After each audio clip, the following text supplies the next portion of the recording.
नमस्कार प्रणाम, मेरा नाम डॉक्टर नरदमन तिवारी है। लखनऊ विश्वविद्यालय के LLB 3 years course, LLB 5 years course के सेमेस्टर एग्जाम्स का जो शेड्यूल है आपका वो आ चुका है, आपके पास होगा। और जैसा कि हम लोगों ने बात की पहले करी थी कि हम लोग हर सेमेस्टर में LLB 3 years course, LLB 5 years course के आपके जो सेमेस्टर का एग्जाम है उस एग्जाम के इम्पॉर्टेंट टॉपिक्स को लेकर के विषयवार आपके जो पुराने समय में पूछे गए हैं प्रीवियस ईयर क्वेश्चंस हैं, तो उस पेपर को भी डिस्कस करते हैं और साथ ही साथ उन सवालों को भी डिस्कस करते हैं जिन सवालों के आने की उम्मीद जो है, प्रत्याशा है, वो काफ़ी अधिक होती है। उसी क्रम में आज अपने इस वीडियो में मैं शुरुआत करने जा रहा हूँ लखनऊ विश्वविद्यालय और उससे संबद्ध कॉलेजों में जो एलएलबी का second year, LLB 3 years course में सेकेंड ईयर 4th सेमेस्टर का जो पहला पेपर है भारतीय साक्ष्य अधिनियम, जो कि पहले जो जिसे हम इंडियन एविडेंस एक्ट 1872 कहते हैं।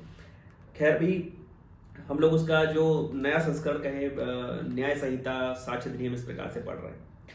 तो सबसे पहले एक बार हम लोग सिलेबस को देख लेते हैं। 4 यूनिट का जो आपका सिलेबस है, पहली यूनिट में जो उसका फंडामेंटल है, उसके जो उस इंट्रोडक्शन का जो पार्ट है, जो साक्ष्य से जो आपके परिचय, जो आपका परिचय करवाया जाता है, जैसे evidence and its relationship with the substantive and procedural laws, code के डेफिनेशन, फैक्ट का मतलब क्या होता है, रेलिवेंट फैक्ट का मतलब क्या होता है, रेलिवेंसी का मतलब और एडमिसिबिलिटी का मतलब क्या होता है, फैक्ट इन इशू का मतलब क्या होता है, document evidence, proved, disproved, not proved, may presume, self presume, conclusive proof, और ओरल डॉक्यूमेंट का मतलब क्या होता है, ओरल एविडेंस का मतलब क्या होता है, डॉक्यूमेंट्री एविडेंस का मतलब क्या होता है। तो इस प्रकार से जो छोटे छोटे टॉपिक आपके हैं जिसमें आपको डेफिनेशंस जिसकी ज़्यादा आपसे पूछी जाती रही हैं। उसके बाद यहाँ पर आपके लिए एक महत्वपूर्ण टॉपिक है रेस जेस्टे का, डॉक्ट्रिन ऑफ रेस जेस्टे। पहले सेक्शन 6 में हम लोग पढ़ते थे, अभी सेक्शन 4 में है, और कॉन्स्पिरेसी सेक्शन 8 में है, प्लिया फेलिबाई पहले 11 में हुआ करता था, इधर सेक्शन 9 में है।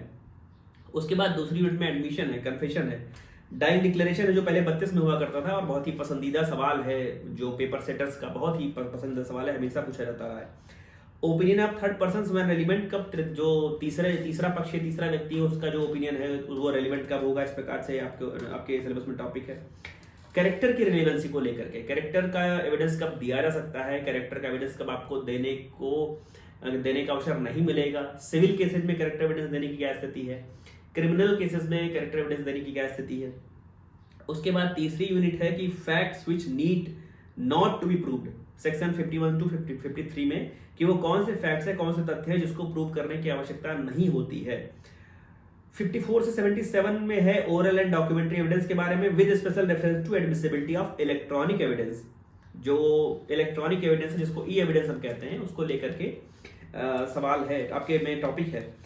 उसके बाद 2 चीजें हैं, बर्डन ऑफ प्रूफ है और स्टॉपेल है, जो आपके लिए बहुत ही जरूरी है। स्टॉपेल का जो नियम है, आप कहीं पर भी जूरिस्प्रूडेंस में भी स्टॉपेल पढ़ने को पाते हैं, कॉन्ट्रैक्ट में भी पाते हैं, या आप एविडेंस में भी ये चीज पा रहे हैं। चौथी यूनिट में पहला टॉपिक विटनेसेस का है, 124 to 139।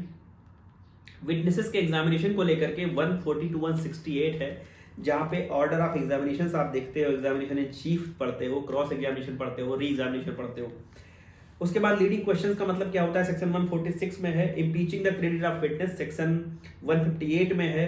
Improper admissions and rejection of evidence का जो ग्राउंड है, जो बेसिस है, वो क्या है, 169 में है। और जो इंडियन एविडेंस एक्ट 1872 को रिपील करके भारतीय साक्ष्य अधिनियम 2023 आया हुआ है, वो आपके लिए एक महत्वपूर्ण पुस्तक है, एक महत्वपूर्ण साहित्य है, लिटरेचर है, जो आपको इन सारी चीजों को कवर करता है। अब एक बार हम उन सवालों की बात कर लें, उन सवालों के बारे में देख लें जो पिछली बार आपसे सवाल पूछे गए हैं सत्र 2024 में। उसमें सबसे पहली चीज जो है वो फैक्ट इन इशू और रेलिवेंट फैक्ट का मतलब आपसे पूछा गया था कि फैक्ट इन इशू का मतलब क्या होता है, रेलिवेंट इशू का मतलब क्या होता है। यहीं पर मैं आपसे कहूं कि यहीं से आप सवालों को, इस बार के लिए जो सवाल है उनकी भी तैयारी शुरू कर दीजिए। तो वहां पर आप एविडेंस की डेफिनेशन, एविडेंस में आप जब फैक्ट की डेफिनेशन पढ़ते हो तो फैक्ट्स का क्या मतलब होता है, रेलिवेंट फैक्ट का मतलब क्या होता है, फैक्ट इन इशू का मतलब क्या होता है, इसको समझ लीजिए। वहीं पर आप ये पढ़िए कि किस चीज का एविडेंस आप दे सकते हैं। क्या आप केवल फैक्ट्स का एविडेंस दे सकते हैं, क्या आप केवल रेलिवेंट फैक्ट्स का एविडेंस दे सकते हैं, या आप केवल फैक्ट इन इश्यूज का एडमिशन दे सकते हैं।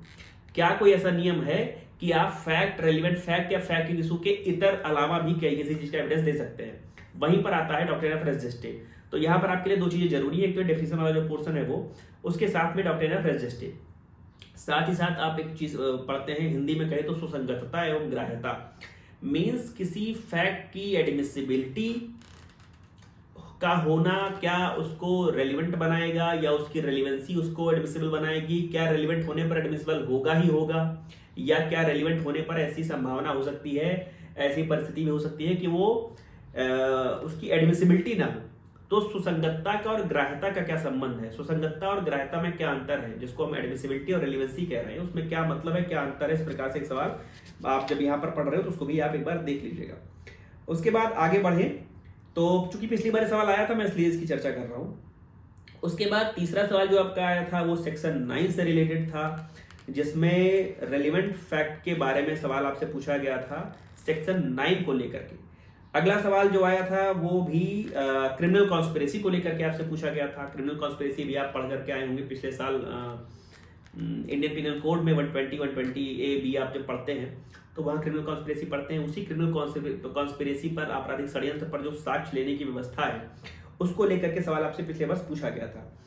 वहीं पर पिछली बार कन्फेशन और एडमिशन दोनों सवाल आपसे पूछा गया था। सवाल जैसे क्या पूछा गया था कि स्वीकृति से आप क्या समझते हैं, अधिनियम के अंतर्गत कौन लोग हैं जो स्वीकृति कर सकते हैं, एडमिशन कौन कर सकता है, कन्फेशन कौन कर सकता है, कन्फेशन की जो कहे रेलिवेंसी क्या होती है, एडमिशन की रेलिवेंसी क्या होती है, इस प्रकार से सिविल के मामले में, क्रिमिनल के मामले में किस मामले में एडमिशन हो सकता है, किस मामले में कन्फेशन हो सकता है, किस मामले में नहीं हो सकता है, इस प्रकार से थोड़ा सा डेप्थ में जाकर के आपको पढ़ना है। उसके बाद डाइंग डिक्लेरेशन से आपसे सवाल पूछा गया था धारा 32(1) में कि इंडियन एविडेंस एक्ट 1872 की धारा 32 क्लॉज 1 में जो डाइंग डिक्लेरेशन है उसके लिए, उसके रेलिवेंट होने के लिए एसेंशियल एलिमेंट्स क्या क्या हैं, उसकी सुसंगतता के लिए जो आवश्यक तत्व है वो क्या क्या है। उसके बाद सवाल आपसे पूछा गया था कि किस स्थिति में प्राइमरी एविडेंस के स्थान पर, प्राइमरी एविडेंस के एवज में के बजाय सेकेंडरी एविडेंस जो है वो भी ग्रहण किया जा सकता है। तो अगर आपके पास प्राइमरी एविडेंस नहीं है या अगर आप सेकेंडरी एविडेंस देना चाहते हैं तो पहले आपको प्रूव करना होता है कि प्राइमरी एविडेंस हमारे पास है नहीं है, या जो आप चीज पेश कर रहे हो वो उसी प्राइमरी एविडेंस की कॉपी है। तो जो रूल्स हैं प्राइमरी एविडेंस की अनुपस्थिति में सेकेंडरी एविडेंस देने वाले, उसको आपको पढ़ना था। पिछली बार आपसे पूछा गया था। उसके बाद आपसे पूछा गया था बर्डन ऑफ प्रूफ को लेकर के। बर्डन ऑफ प्रूफ को लेकर के जब सवाल पूछा जाता है तो आपसे वहां पर एक ओनस भी पूछा जाता है।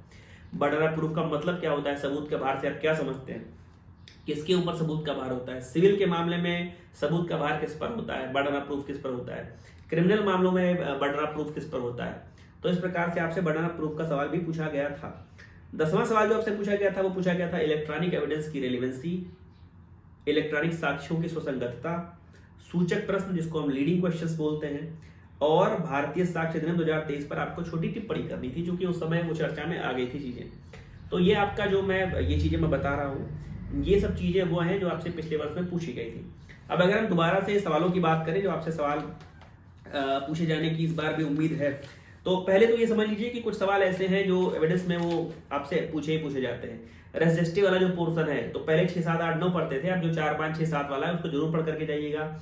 एडमिशन कन्फेशन को कायदे से पढ़ लीजिएगा। एडमिशन कन्फेशन में दोनों में कौन कर सकता है, किसके समक्ष कन्फेशन नहीं माना जाएगा। कई बार ऐसे सवाल पूछा जाता है कि एक TSI है, ट्रैफिक सब इंस्पेक्टर है, उसकी उपस्थिति में एक कन्फेशन हो रहा है।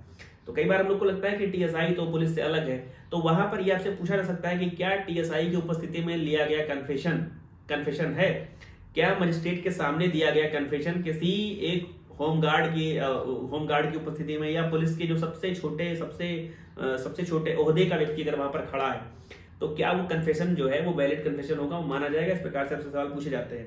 और एक चीज बहुत विशेष रूप से ध्यान रखिएगा, जब आप एविडेंस एक्ट के एविडेंस साक्ष्य अधिनियम का पेपर देने जा रहे हैं कि आप जिस भी धारा को पढ़ रहे हैं, चाहे आप रेजिस्टिव पढ़ रहे हो, चाहे आप बर्डन ऑफ प्रूफ पढ़ रहे हो, चाहे आप एस्टॉपेल पढ़ रहे हो, चाहे आप कैरेक्टर एविडेंस पढ़ रहे हो, चाहे आप लीडिंग क्वेश्चंस पढ़ रहे हो, चाहे आप एग्जामिनेशन के ऑर्डर पढ़ रहे हो, तो वहां पर आपके लिए जो इलस्ट्रेशंस दिए हुए हैं आपकी बैरेक्ट में बहुत ही जरूरी है।